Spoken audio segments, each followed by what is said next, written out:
பெரியாரோட சாதி ஒழிப்பு சிந்தனைய, பெண்ணுரிமை கருத்துக்களை நேரடியே எதிர்க்க தெம்பில்லாத, திராணி இல்லாத, வக்கில்லாத தற்குறி தம்பிகள் பெரியாரோட தனிப்பட்ட வாழ்க்கை மேல கல்லெறிகிறாங்க.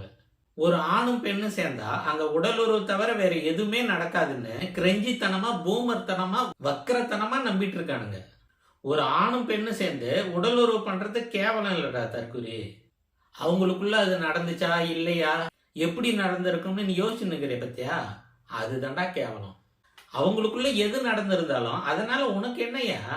அது அவங்க 2 பேரோட தனிப்பட்ட விஷயம். இதுல 3வது ஆளு உனக்கு என்ன வேலை? சரி, நான் விஷயத்துக்கு வரேன்.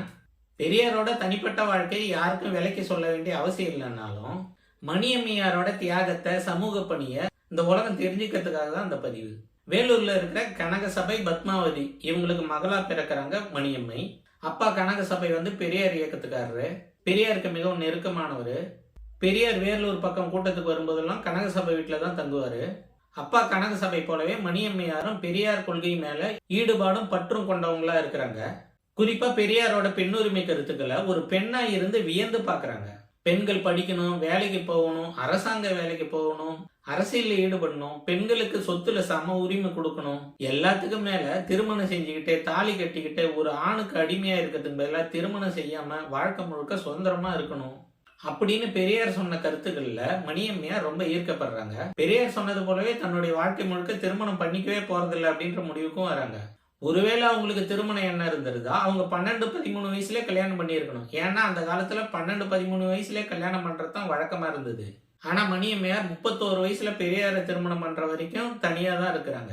இந்த கதை இப்படியே இருக்கட்டும். பெரியார் கதைக்கு வருவோம். பெரியார் 1879ஆம் ஆண்டு ஈரோட்டில் பிறக்கிறாரு. தன்னோட 19 வயசுல தன்னுடைய உறவின பெண்ணான 13 வயசு நாகம்மையை திருமணம் பண்றாரு. 1919 காங்கிரஸ் கட்சியில சேர்றாரு. 1922 காங்கிரஸ் கட்சியோட மதராஸ் மாநில தலைவரா வர்றாரு. பின்னால முதலமைச்சர்களான ராஜாஜி, காமராசர் அவங்க எல்லாம் பெரியாருக்கு கீழே காங்கிரஸ் கட்சியில இருந்தவங்க. 1925 பெரியார் காங்கிரஸை விட்டு விலகாம இருந்திருந்தா பல முறை முதலமைச்சர் ஆயிருக்க முடியும், பிரதமரா கூட ஆயிருக்க முடியும். ஆனா அது தன்னோட வேலை இல்லைன்றத உணர்ந்த பெரியாரு 1925 காங்கிரஸ் கட்சியில இருந்து விலகி சுயமரியாதை இயக்கத்தை தோற்றுவிக்கிறார். சாதி ஒழிப்பு, மூட நம்பிக்கை ஒழிப்பு, பெண் விடுதலை, சமூக நீதி ஆகிய கருத்துக்களை மக்கள்கிட்ட கொண்டு போய் சேர்க்கிறாரு. அந்த காலத்துல பெரியாரோட சமூக நீதி போராட்டங்கள்ல பெரியாரோட முன்னின்று நடத்தினவங்க யாருன்னு பார்த்தோம்னா மனைவி நாகம்மையும் சகோதரி பாலம்மாவும் தான். பெரியார் ஏதோ வாய் வார்த்தைக்கு பெண் உரிமை பேசிட்டு போல அதை தன்னுடைய வாழ்க்கையிலையும் செயல்படுத்தி காட்டினாரு. 1921 நடந்த கள்ளுக்கடை மறியல் போராட்டத்திலையும் 1924 நடந்த வைக்கம் போராட்டத்திலையும் பெரியார் கைது செய்யப்படுறாரு. இந்த 2 போராட்டங்களையும் பெரியாரே கைது செய்யப்பட்டிருந்தாலும் அந்த போராட்டங்களை வெற்றிகரமா நடத்தி முடிச்சவங்க யாருன்னா மனைவி நாகம்மையும் சகோதரி பாலம்மாவும் தான். பெரியாரோட தனிப்பட்ட வாழ்க்கைக்கும் சமூக போராட்டங்களுக்கும் உறுதுணையா இருந்த மனைவி நாகம்மை 1933 இறந்துடுறாங்க. அவங்க இறக்கும்போது பெரியாருக்கு வயது 55. பெரியாருக்கு இருந்த வசதி வாய்ப்புக்கும் சமூக அந்தஸ்துக்கும் பெரியார் நினைச்சிருந்தா மனைவி நாகம்மை இறந்தப்பயே அவர் இன்னொரு கல்யாணம் பண்ணியிருக்க முடியும். உண்மை என்னன்னா பெரியார் அவங்க மனைவி இறந்த பிறகு அவருடைய உடல்நிலை மோசமாகுது.